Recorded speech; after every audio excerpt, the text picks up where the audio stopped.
மனைவி, இன்னைக்கு நைட் சாப்பிட என்ன வேணும்? கணவன், பருப்பும் சாதமும். மனைவி, நேத்து தானே அதை சாப்பிட்டோம். கணவன், அப்படின்னா கத்திரிக்காய் குழம்பு பண்ணு. மனைவி, நம்ம பையனுக்கு அது பிடிக்காது. கணவன், முட்டை குழம்பு. மனைவி, நைட் முட்டை சாப்பிட்டா செமிக்காது. கணவன், பூரி. மனைவி, ஏற்கனவே உங்களுக்கு கொலஸ்ட்ரால் இருக்குது, இதுல எண்ணெய் பலகாரம் உங்களுக்கு கேக்குதா? கணவன், நான் வேணா ஹோட்டல்ல இருந்து ஏதாவது வாங்கிட்டு வரவா? மனைவி, ஹோட்டல் சாப்பாடு சாப்பிட்டா உடம்பு கெட்டு போயிரும். கணவன், மோர் குழம்பு வையேன். மனைவி, வீட்ல மோர் இல்ல. கணவன், இட்லி சாம்பார். மனைவி, நீங்க முன்னாடியே சொல்லியிருந்திருக்கணும். கணவன், அப்ப நூடுல்ஸ் பண்ணு, கொஞ்ச நேரத்துல செஞ்சிடலாம். மனைவி, சாப்பிட்ட மாதிரியே இருக்காது, பசி எடுக்கும். கணவன், வேற என்னதான் சமைக்க போற? மனைவி, நீங்க என்ன சொல்றீங்களோ அதை சமைக்கிறேன். கணவன், நீ எதை செஞ்சாலும் நான் சாப்பிட்றேம்மா, என்ன வைக்க போற?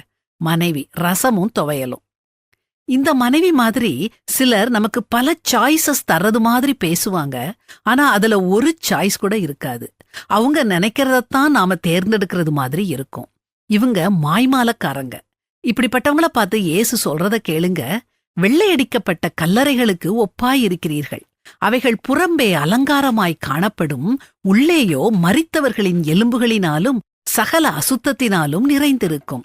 அப்படியே நீங்களும் மனுஷருக்கு நீதிமான்கள் என்று புறம்பே காணப்படுகிறீர்கள், உள்ளத்திலோ மாயத்தினாலும் அக்கிரமத்தினாலும் நிறைந்திருக்கிறீர்கள்.